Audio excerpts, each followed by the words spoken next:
Assalamualaikum warahmatullahi wabarakatuh. Salam sejahtera untuk kita semua. Dan hari ini kita melanjutkan perkuliahan psikologi sosial dengan materi diri atau self. Nah, jadi untuk materi ini sangat penting untuk kita pelajari. Kenapa? Karena materi ini berusaha sedikit menjelaskan tentang seperti apa kita mengenali diri kita sendiri. Nah, langsung saja kita ke materinya selanjutnya. Langsung saja tentang konsep diri. Nah, ini kita membahas masalah konsep diri. Dan salah satu faktor yang berpengaruh terhadap tingkah laku sosial kita adalah pengenalan kita terhadap kita sendiri. Nah, jadi setiap orang memiliki konsep diri yang merupakan kesadaran seseorang mengenai diri siapa dirinya. Nah, konsep diri terbentuk melalui bagaimana orang lain menilai diri kita dan bagaimana diri kita menilai diri kita sendiri. Nah, kemudian konsep diri itu merupakan kesadaran seseorang mengenai kelompok dirinya. Keyakinan seseorang mengenai dirinya bisa berkaitan dengan bakat, minat, kemampuan, penampilan fisik, dan lain sebagainya ada. Nah, di dalam konsep diri itu juga ada membahas tentang skema. Nah, 3 jenis skema diri, yaitu actual self, ideal self, dan old self. Nah, actual self itu berkaitan dengan bagaimana diri kita saat ini. Nah, ideal self itu bagaimana diri kita yang diinginkan. Dan yang terakhir, old self itu bagaimana diri kita yang seharusnya. Nah, itu kalau misalnya berkaitan dengan actual self dan ideal self nih.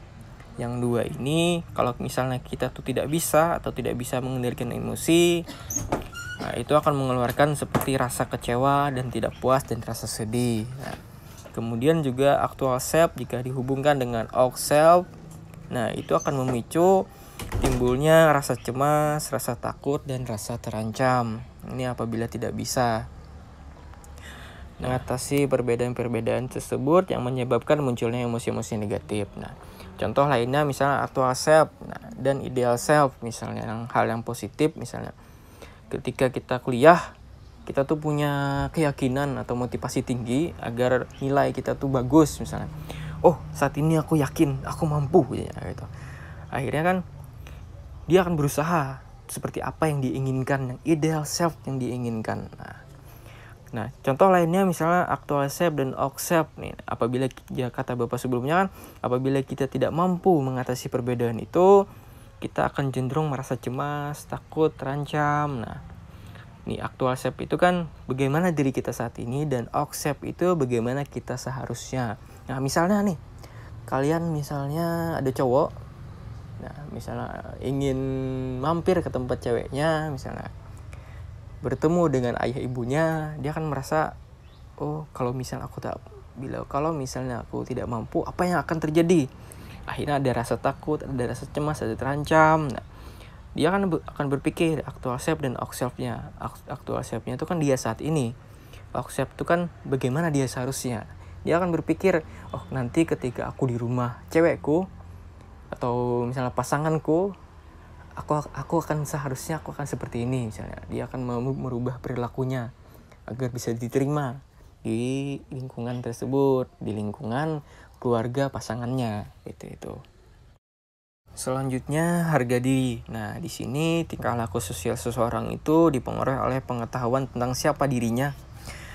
Nah, namun tingkah laku sosial seseorang juga dipengaruhi oleh penilaian atau evaluasi terhadap dirinya sendiri, baik secara positif ataupun juga negatif. Nah, jika orang menilai secara positif terhadap dirinya, maka ia akan menjadi percaya diri dalam mengerjakan satu hal. Nah, begitupun juga sebaliknya. Nah, orang yang menilai secara negatif terhadap dirinya menjadi tidak percaya diri ketika mengerjakan suatu hal, dan akhirnya hasil yang didapat pun tidak menggembirakan atau sesuai dengan harapannya. Nah, penilaian dan evaluasi ini yang berupa positif atau negatif itu disebut dengan harga diri, atau bahasa lainnya adalah self-esteem. Kalau ditanya seperti apa sih idealnya harga diri seseorang itu, harga diri kita itu seperti apa yang idealnya? Kalau ditanyakan dengan hal yang demikian, jadi semakin tinggi harga diri seseorang, itu dia akan menjadi semakin angkuh, semakin sombong gitu.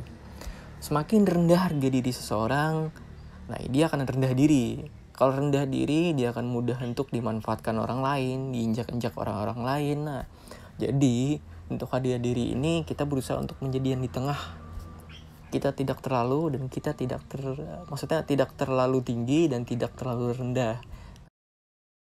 Lanjut ke materi selanjutnya tentang perbandingan sosial. Nah, bagaimana kita tahu seberapa baik atau buruknya diri kita, apa saja yang baik dan yang buruk dalam diri kita. Nah, pertanyaan-pertanyaan ini mungkin sering ditanyakan orang pada dirinya sendiri. Nah, untuk mendapatkan jawaban dari pertanyaan-pertanyaan tersebut, orang melakukan perbandingan sosial atau yang sering disebut dengan social comparison. Nah, itu maksudnya. Nah, jadi untuk mengetahui seperti apa diri kita, orang akan melakukan perbandingan dengan orang lain. Nah, karena tidak adanya patokan yang objektif untuk menilai. Nah, perbandingan sosial ini juga ada yang membahas tentang upward social comparison dan downward social comparison. Nah, maksud dari upward social comparison itu kita membandingkan diri kita dengan orang yang lebih baik dari kita. Downward social comparison itu kita membandingkan diri kita dengan orang yang tidak lebih baik daripada kita. Nah, jadi contohnya misalnya di kelas kalian tuh misalnya ada yang nilainya maksimal sedangkan kalian belum maksimal. Nah, jadi kalian akan membandingkan, oh dia aja bisa, masa aku tidak bisa. Nah, itu kan motivasi buat diri kita. Contoh lainnya tentang downward social comparison itu misalnya kita belajar dengan orang yang tidak lebih baik daripada kita. Misalnya ada seorang pemabuk yang orang bilang seorang pemabuk itu orang yang tidak baik lah. Nah, jadi jangan beranggapan bahwa seorang pemabuk itu tidak dapat memberikan pengalaman bagi diri kita. Contohnya misalnya seorang pemabuk itu nyungsep ke got, jatuh ke dalam got. Nah, kita kan di situ akan belajar bahwa jangan menjadi pemabuk. Kalau misalnya kita menjadi pemabuk, suatu saat kita akan juga jatuh ke dalam got. Nah, seperti itu. Jadi, apa yang ada di lingkungan kita itu bisa jadi perbandingan sosial pada diri kita. Entah diri kita menjadi yang lebih baik, atau kita bisa membandingkan dengan orang yang lebih buruk daripada kita, atau tidak lebih baik daripada diri kita. Tapi kita akan berusaha untuk menjadi orang yang ideal bagi diri kita, sesuai dengan kemauan kita, dan mudah untuk diterima di masyarakat.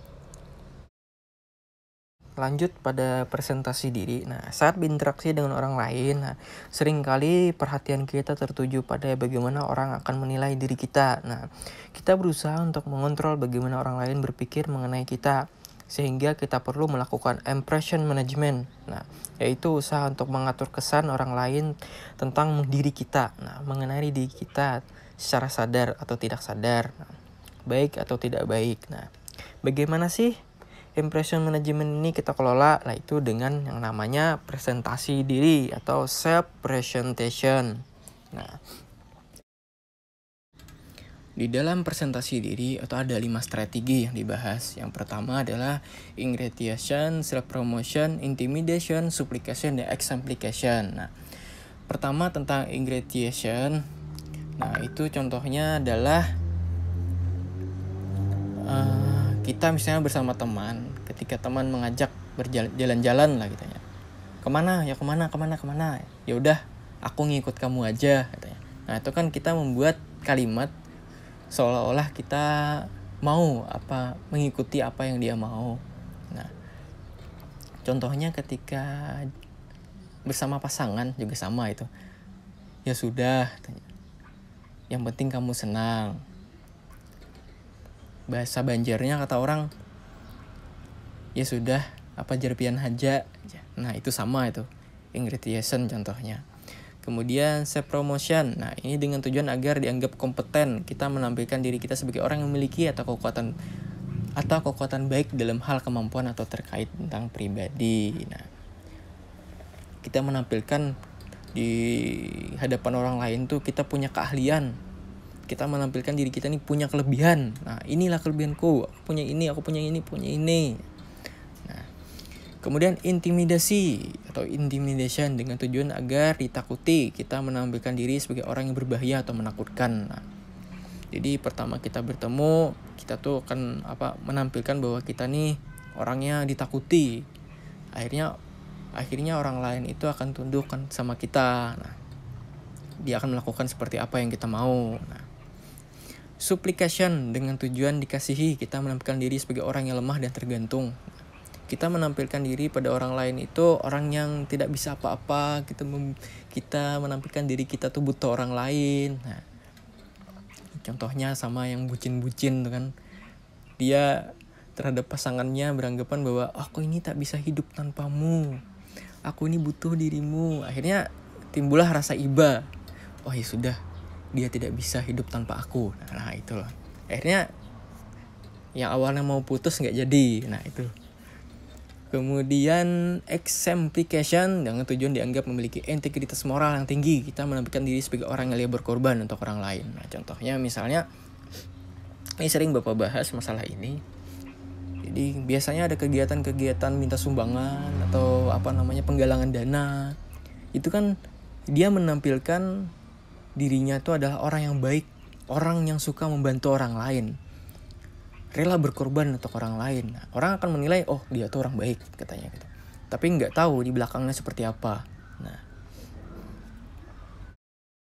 ya materi hari ini sudah selesai tentang diri. Nah, atau self. Nah, minggu depan kita akan membahas tentang hubungan interpersonal yang di dalamnya mencakup tentang cinta, pernikahan, dan perselingkuhan. Nah, ini materi yang menarik untuk kita bahas. Nah, selanjutnya untuk materi hari ini kita lanjutkan di Google Classroom untuk tanya jawab tentang materi hari ini. Ya, wabillahi taufiq wal hidayah. Wassalamualaikum warahmatullahi wabarakatuh.